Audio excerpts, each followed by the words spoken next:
Assalamualaikum warahmatullahi wabarakatuh. Perkenalkan, nama saya Salsabila Nisyari dengan NIM 200222171. Di sini saya akan menjelaskan materi mengenai kemampuan mengenal emosi diri pada anak usia dini. Yang pertama yang akan saya jelaskan yaitu pengertian mengenal emosi diri pada anak.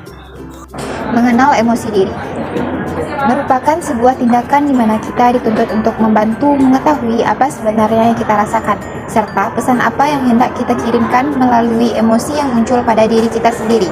Misalnya, emosi yang dapat kita rasakan adalah marah, kecewa, sedih, senang, gembira, dan takut.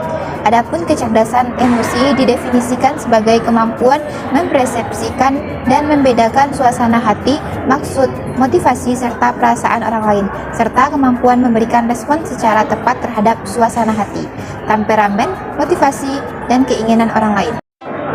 Menurut Johann Gottman, ada 4 langkah penting bagi orang tua dalam melatih emosi anak, yaitu yang pertama, menyadari emosi anak. Ketika anak menangis, marah, senang, orang tua perlu menyadari bahwa anak juga memiliki perasaan untuk disayang, diakui. Tidak baik bagi orang tua misalkan meraih anak pada saat anak menangis. Hendaknya orang tua mengetahui apa yang sedang dialami oleh anak. Yang kedua, mengakui emosi anak. Terkadang orang tua egois, tidak mau tahu mengenai keinginan anak. Orang tua lebih peduli pada apa yang ada di pikirannya, sehingga mengakui kalau anak sedang marah atau senang. Yang ketiga, mendengarkan dengan empati dan meneguh perasaan anak. Hal yang paling penting berbahaya bagi orang tua adalah pada saat orang tua tidak mau mendengar atau tidak mau tahu mengenai masalah yang dihadapi oleh anak. Yang keempat, menentukan batas-batas sambil membantu anak memecahkan masalah. Yang tidak kalah penting sebagai orang tua adalah membantu anak dalam memecahkan masalah. Namun bukan berarti semua masalah si anak diselesaikan tanpa melibatkan anak tersebut. Karena jika tanpa melibatkan anak, maka hal itu akan memberikan pengaruh pada saat anak dewasa nanti. Kedua, yaitu melabeli emosi anak.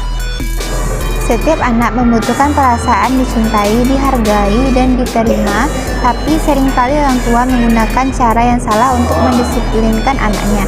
Seringkali orang tua memberikan julukan yang negatif kepada anak, misalnya seperti si goblok, si lelet, dan sebagainya. Jadi, melabeli anak sangat berpengaruh terhadap perkembangan anak. Karena dengan melabeli baik itu pelabelan positif maupun negatif akan memberikan persepsi dalam diri anak bahwa dia adalah seorang seperti yang dilabelkan oleh orang tua ataupun orang-orang yang di sekitarnya. Contohnya, apabila anak tidak sengaja menjatuhkan benda yang dipegangnya, lalu orang tua melabeli anak seperti kamu sangat ceroboh, maka ini akan berpersepsi bahwa dia adalah seorang yang ceroboh dan menjatuhkan benda-benda merupakan kecerobohan yang bisa ia lakukan, dan begitu pula sebaliknya. Menurut Harlock 1978 halaman 211, emosi mempengaruhi penyesuaian pribadi sosial pada anak. Pengaruh tersebut antara lain tampak dari peran emosi sebagai berikut. Yang pertama, emosi menambah rasa nikmat pengalaman sehari-hari. Salah satu bentuk emosi adalah luapan perasaan, misalnya kegembiraan, ketakutan, ataupun kecemasan. Yang kedua, emosi menyiapkan tubuh untuk melakukan tindakan. Emosi dapat mempengaruhi keseimbangan dalam tubuh, terutama emosi yang muncul sangat kuat. Sebagai contoh, kemarahan yang untuk bertindak yaitu hal-hal yang akan dilakukan ketika timbul amarah. Selanjutnya, yang ketiga, ketegangan emosi mengganggu keterampilan motorik. Emosi yang memuncak mengganggu kemampuan motorik anak. Yang terlalu tegang memiliki gerakan yang kurang terarah, dan apabila ia berlangsung lama dapat mengganggu keterampilan motorik anak.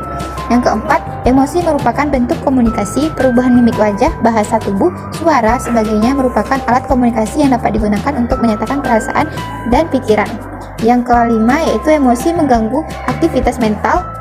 Kerja seperti berpikir, berkonsentrasi, belajar sangat dipengaruhi oleh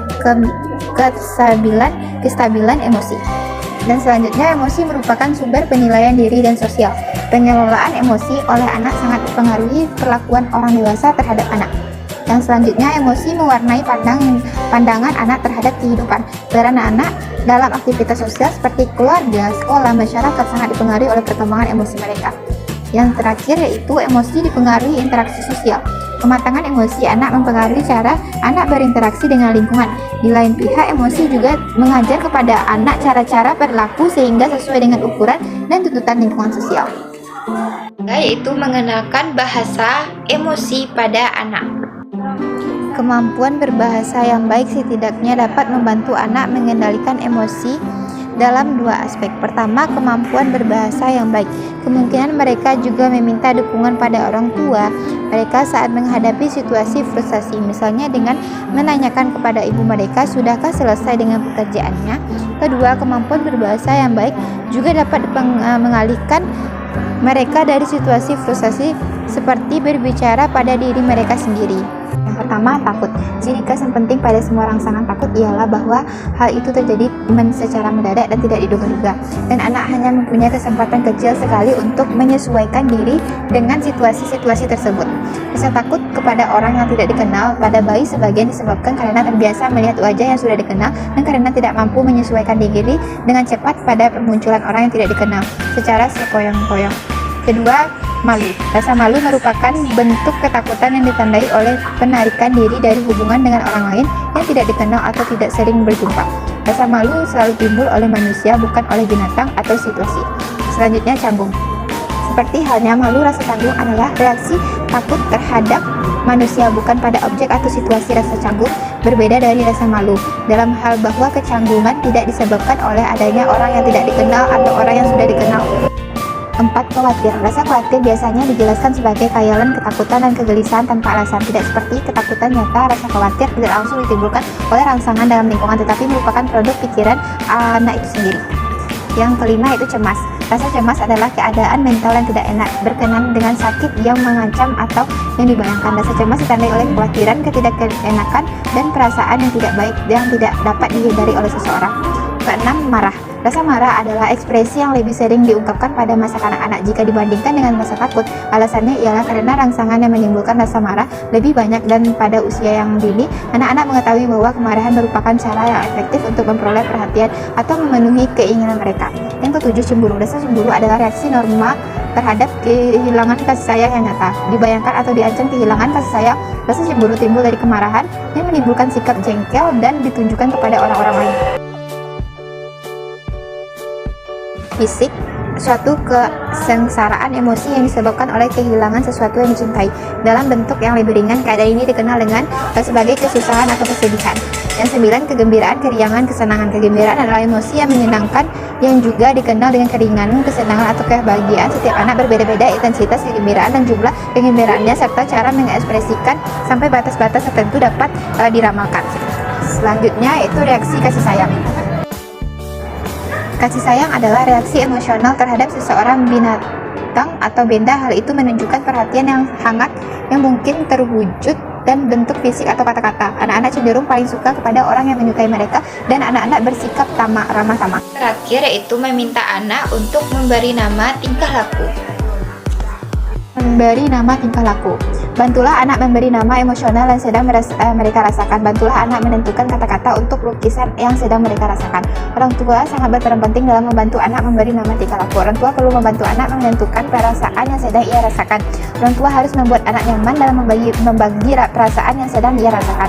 Hal yang penting menjadi orang tua adalah sikap demokratis supaya anak bisa menyampaikan perasaan yang ia rasakan tanpa rasa takut. Dengan demikian, orang tua sudah membantu anak dalam memberi nama tingkah laku. Itu yang dapat saya jelaskan. Jika ada salah kata, mohon dimaafkan. Saya akhiri. Wabillahi taufik wal hidayah. Wassalamualaikum warahmatullahi wabarakatuh. Terima kasih.